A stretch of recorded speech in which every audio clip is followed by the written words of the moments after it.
नमस्कार, यो हो ग्यालेक्सी प्रदेश न्यूज। सही सूचना र प्रष्ट विश्लेषण सहित उपस्थित भएका छौं। सुरुवातमा हेडलाइन्स।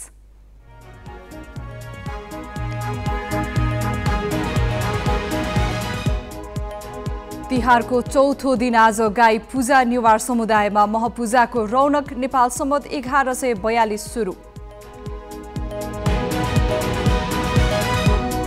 बेमौसमी वर्षासँगैको पहिरोबाट प्रभावित डढेलधुरावासीको अवस्था बेहाल। तिहारमा समेत पीडितले राहत पाएनन्। कोरोनाको जोखिम कम भए पनि प्युठानको स्वर्गद्वारीमा पर्यटक आवागमन शून्य। भेटी र दानबाट सञ्चालित आश्रम आर्थिक सङ्कटमा। छाडा चौपाया व्यवस्थापनका लागि कञ्चनपुरका स्थानीय तहले 4 करोड खर्च गरे पनि उपलब्धि शून्य। चौपायाकै कारण सवारी दुर्घटना बढेको बढे। र अङ्ग्रेजसँगको लडाईँका लागि स्थापना गरिएको मकवानपुरको चिसापानी गढीको पुनर्निर्माण हुने। 5 करोडको लागतमा 2 वर्षमा निर्माण सकिने।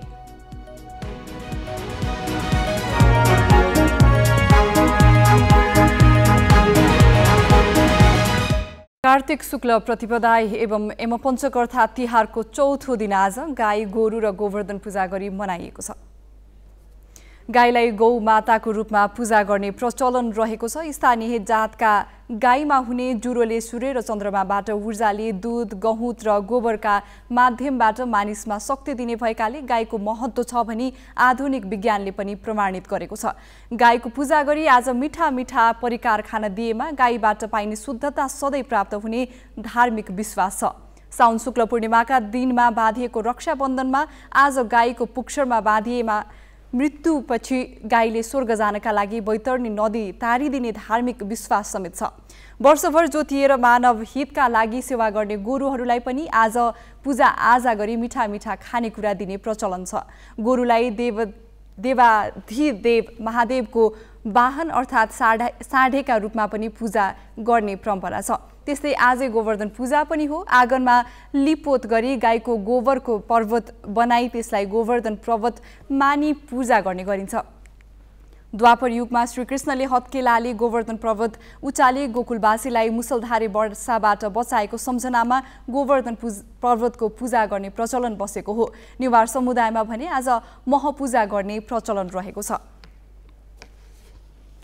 आजदेखि नेपाल सम्वत 1142 सुरु भएको छ। भक्तपुरका राजा राघवदेवको आज्ञामा विक्रम सम्वत 936 र सन् 879 देखि सुरु भएको नेपाल सम्वत हरेक वर्ष कार्तिक शुक्ल प्रतिपदाका दिन सुरु हुन्छ। विशेष गरी नेवार समुदायमा प्रचलित नेपाल सम्वतका प्रवर्तक शङ्खधर साखवा हुन्। उनले नेपाल मण्डलका विपन्न जनताको ऋण तिरेर ऋणमुक्त बनाएका थिए। नेपाल सम्वतका अवसरमा प्रधानमन्त्री शेरबहादुर देउवाले शुभकामना दिएका छन्। आज देशका विभिन्न स्थानमा विविध कार्यक्रम गरेर नेपाल सम्वत मनाइएको छ। नेपाल मण्डलका विभिन्न ऋणी जनताको ऋण तिरेर उनीहरूलाई ऋणमुक्त बनाउने राष्ट्रिय विभूति शङ्खधरको सम्झनामा हरेक वर्ष कार्तिक शुक्ल प्रतिपदाका दिन नयाँ नेपाल सम्वत सुरु हुन्छ। मूलतः नेपाल समुदायमा प्रचलित नेपाल सम्वतले पृथ्वीनारायण शाहको शासनकालसम्म राष्ट्रिय सम्वतको मान्यता पाएको थियो। विशेष गरी काठमाडौँ उपत्यकामा नेपाल सम्वत मनाइन्छ। नेपाल सम्वतका अवसरमा प्रधानमन्त्री शेरबहादुर देउवाले नेपालीमा सहिष्णुता, भाइचारा र आपसी सद्भाव बढाउने विश्वास व्यक्त गरे। शङ्खधर साखवाले ऋणमा डुबेका नेपालीहरूलाई ऋणबाट मुक्त गरेर दासत्वबाट मुक्त गरेर उहाँलाई एउटा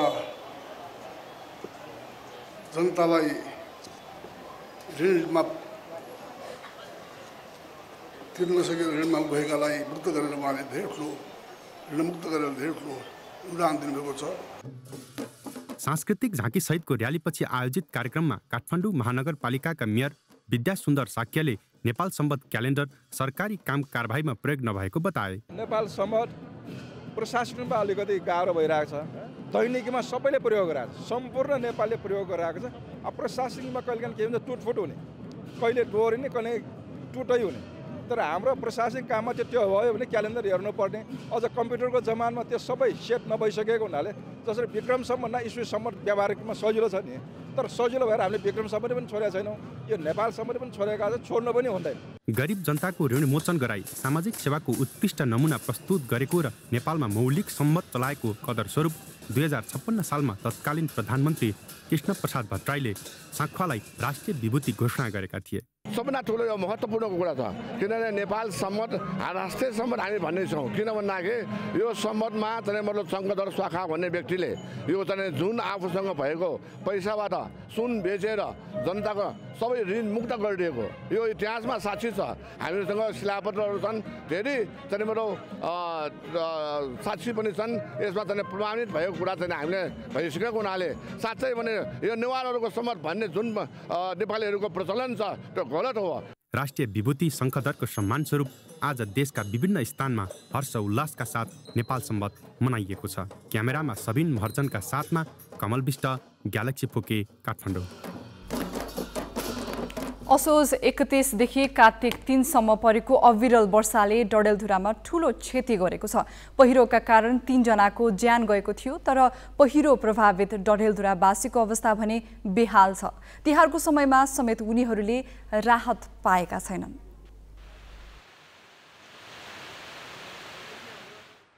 तिहारको माहौल छ, तर गन्यापुधुराको सकायल स्थित गोइली खेत गाउँका नागरिकलाई भने तिहारले छोएको छैन। कार्तिक पहिलो साताको अविरल वर्षाले यहाँको 20-25 परिवारको खेतीयोग्य जमिन बगरमा परिणत भएपछि गाउँ नै चिन्तित छ। न खेत रह्यो न त घर नै। साँझ बिहान के खाने भन्ने चिन्ता छ। प्रधानमन्त्री देउबादेखि गृहमन्त्री बालकृष्ण खाँटसम्म आइपुग्दा यहाँका नागरिकले अहिलेसम्म राहत समेत पाएका छैनन्।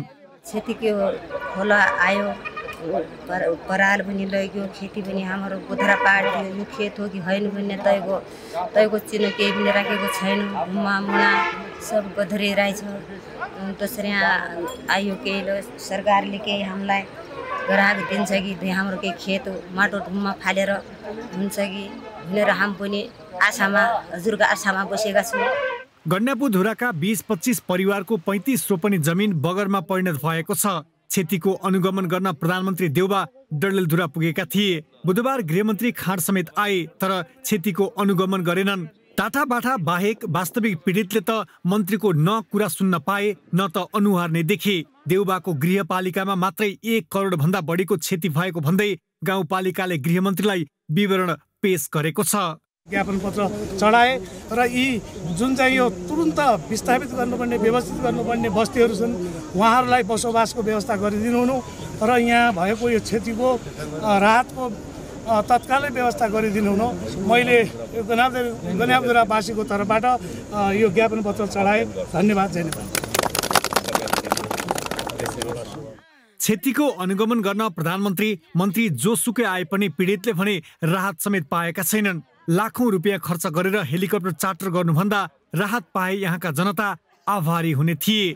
शेरबहादुर भण्डारी, ग्यालेक्सी फोके, डडेलधुरा।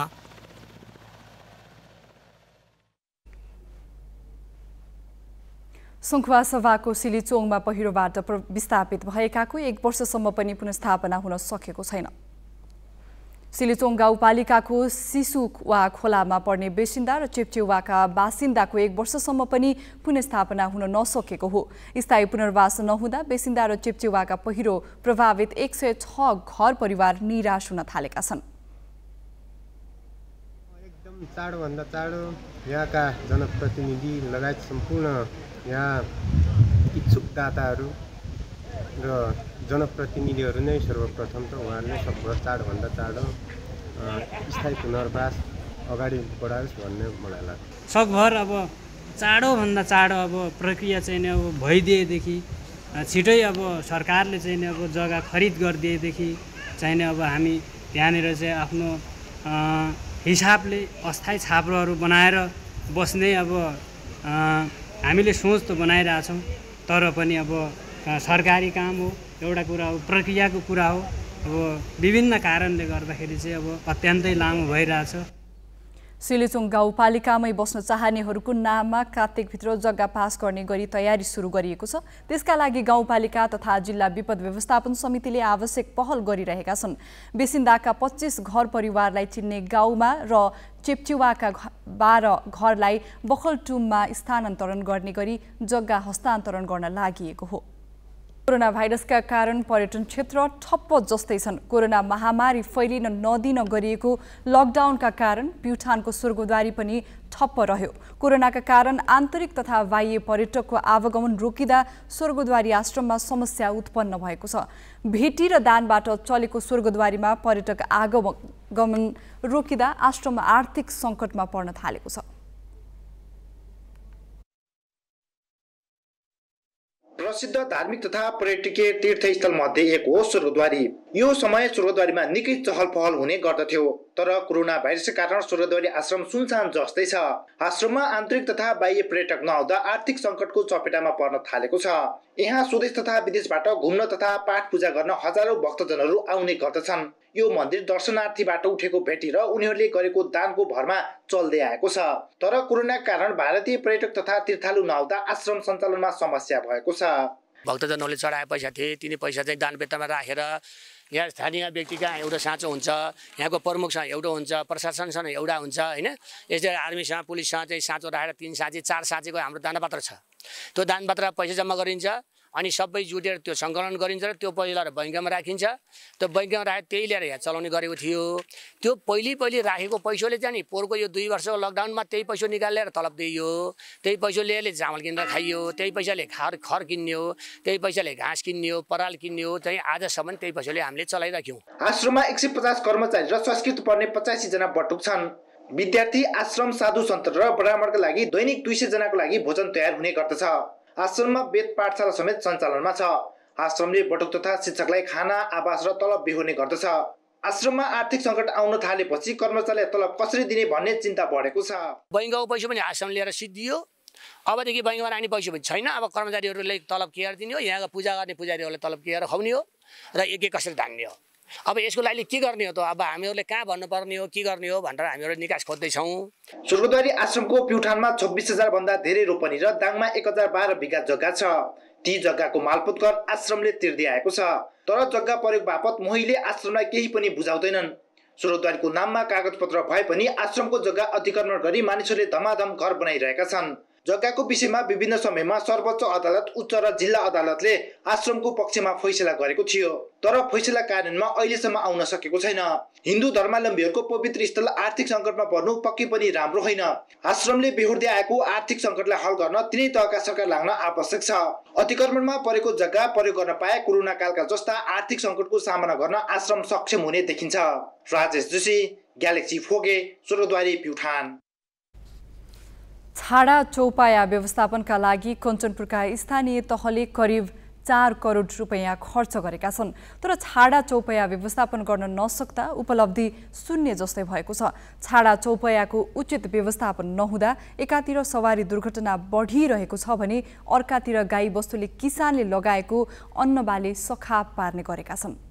छाडा पशु चौपायाले अन्नबाली सखाप पार्न थालेपछि कञ्चनपुरका किसान चिन्तित बनेका छन्।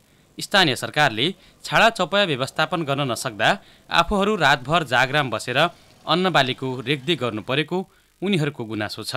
यो दुर्घटना हुने बढी सम्भावना चौपायाले गर्दा। अब गोठ कति खर्च गरेर गोठ बनायो भन्छन्, त्यो पैसा गम्म कसले खान्छ, त्यसमा एक दिन राख्छन्, दोस्रो दिन छाडिदिन्छन्। कानमा फुली लगायो, त्यो फुली लगाएको फुली निकालेर रोडमा खेद्या छन्। अहिले यस्तो अवस्था छ, यिनले यति सताया छ, अब राति सुत्नै मिलेको छैन। यो रोडको एरिया घेरेर हामीले बाढ लगाउनु परेको छ। अब 3 साल भइसक्यो हाम्रो खेत घाँचो परेको छैन। रातै निन्द छैन, दिनै भोग छैन। गाई गोरु खेद्दा हाम्रो आवाज आएको छ। यहाँ दुनियाँभरका गाईको एकदम बथान हुन्छ हजुरको। अब के गर्ने गाई गोरुको हामीले के गर्ने? दुई खाने बेला दुई खान्छन्, दुई खाएपछि छोड्छन्। यहाँ गाउँघरमा केही पनि राख्दैन हजुरको। र यहाँ यो गोरु बाछानले धेरै सताया छ। गाई बाछानले मानिसहरूको खेतको नोक्सान गरिहाल्यो। छाडिया होला, यिनी पापी हुन् कि धर्मी हुन्? यिनीहरूले यसो धपा हलाउनु उनीहरू चेला बुहाहरूले यसरी धपा हलाउनु उनीहरू गाई बसानको व्यवस्था हुनु पर्यो। छाडा चौपाया व्यवस्थापनका लागि कञ्चनपुरको भीमदत्त नगरपालिकाले 85 लाख, शुक्लाफाँटा नगरपालिकाले 1 करोड 59 लाख, बेतकोट नगरपालिकाले 42 लाख, कृष्णपुर नगरपालिकाले 22 लाख, बेलौरी नगरपालिकाले 12 लाख, दुधरा चाँदनी नगरपालिकाले 40 लाख र बेलडाँडी गाउँपालिकाले 31 लाख रकम खर्च गरिसकेका छन्। तर लाखौं रुपैयाँ खर्च गरेर निर्माण गरेका गौशाला जीर्ण बनेका छन् भने छाडा चौपायाको समस्या समाधान भएको छैन। भीमदत्त नगरपालिकाले सक्दो रूपमा यो एकदम जटिल समस्याको रूपमा रहेको छाडा गाईगोरु व्यवस्थापनको कामलाई अगाडि बढायो। यति हुँदाहुँदै पनि यति गर्दै पनि पूर्ण रूपमा चाहिँ नि हामी सफल हुन सकेका छैनौँ।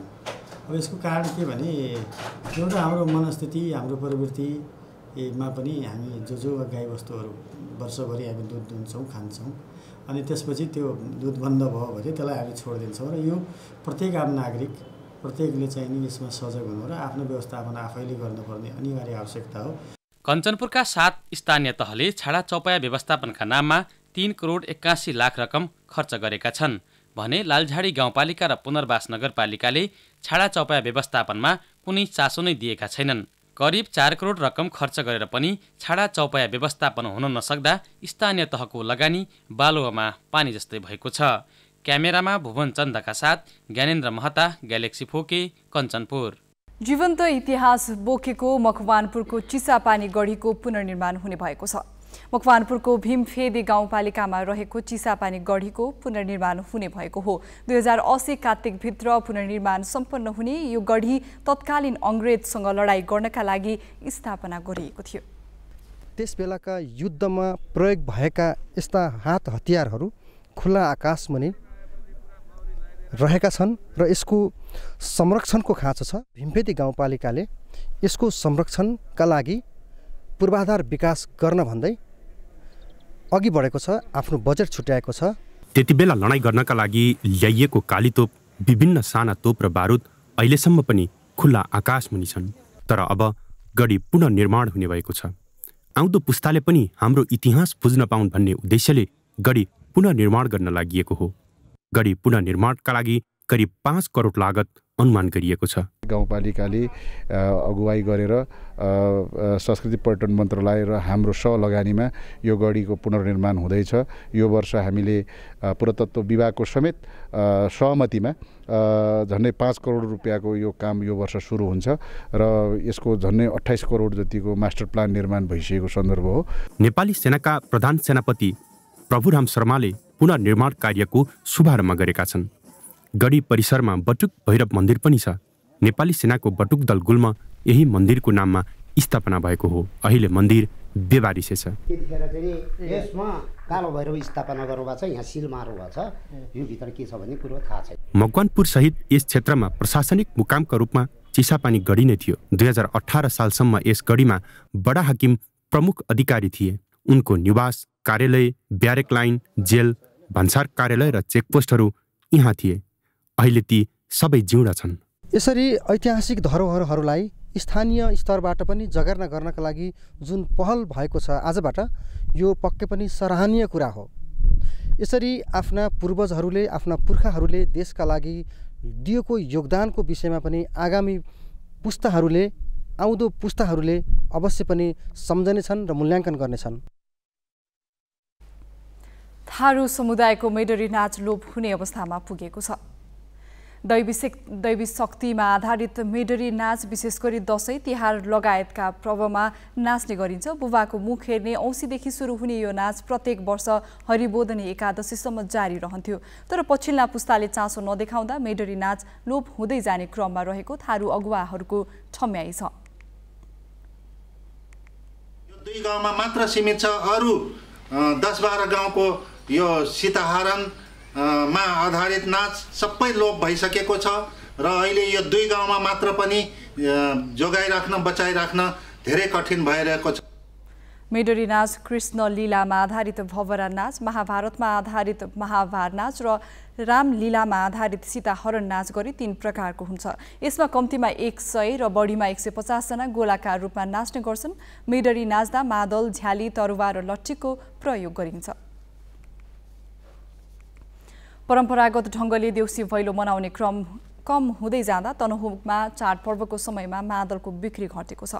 विगतका देउसी भैलो खेल्नका लागि तिहारका समयमा मादलको व्यापार बढी हुने गरे पनि हिजो आज कम हुँदै गएको तनहुका मादल व्यापारी बताउँछन्।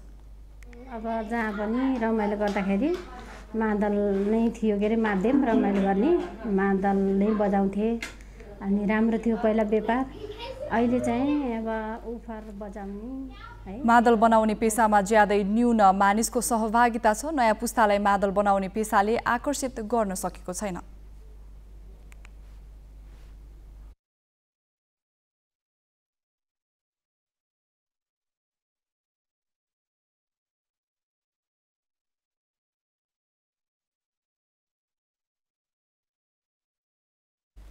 चाडपर्वका बीच दाङका किसानलाई धान भित्र्याउन भ्याइ नभ्याइ छ। तिहार आइसके पनि किसान भने धान काट्ने, सुकाउने र भित्र्याउनमा व्यस्त भएका हुन्। उनीहरूलाई तिहारभन्दा धानकै चटारोले पिरलुको छ। दाङका तुलसीपुर, घोराई, लमई लगायत 10 वटा पालिकाका किसान तिहारको रमझम भुलेर धान भित्र्याइरहेका छन्। जिल्लामा यो वर्ष 39,400 हेक्टरमा धान खेती गरिएको थियो। वर्षाका कारण 8,998 हेक्टरमा क्षति भएको छ। ग्यालेक्सी प्रदेश न्यूज सक्नु अघि हेडलाइन्स।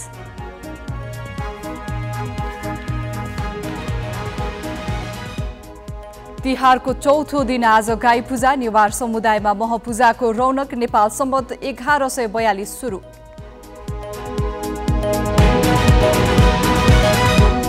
बेमौसमी वर्षासँगैको पहिरोबाट प्रभावित डडेलधुरावासीको अवस्था बेहाल। तिहारमा समेत पीडितले राहत पाएनन्। कोरोनाको जोखिम कम भए पनि प्युठानको स्वर्गद्वारीमा पर्यटक आवागमन शून्य। भेटी र दानबाट सञ्चालित आश्रम आर्थिक सङ्कटमा। छाडा चौपया व्यवस्थापनका लागि कञ्चनपुरका स्थानीय तहले 4 करोड खर्च गरे पनि उपलब्धि शून्य। चौपायाकै कारण सवारी दुर्घटना बढेको बढे। र अङ्ग्रेजसँगको लडाईँका लागि स्थापना गरिएको मकवानपुरको चिसापानी गढीको पुनर्निर्माण हुने। 5 करोडको लागतमा 2 वर्षमा निर्माण सकिने।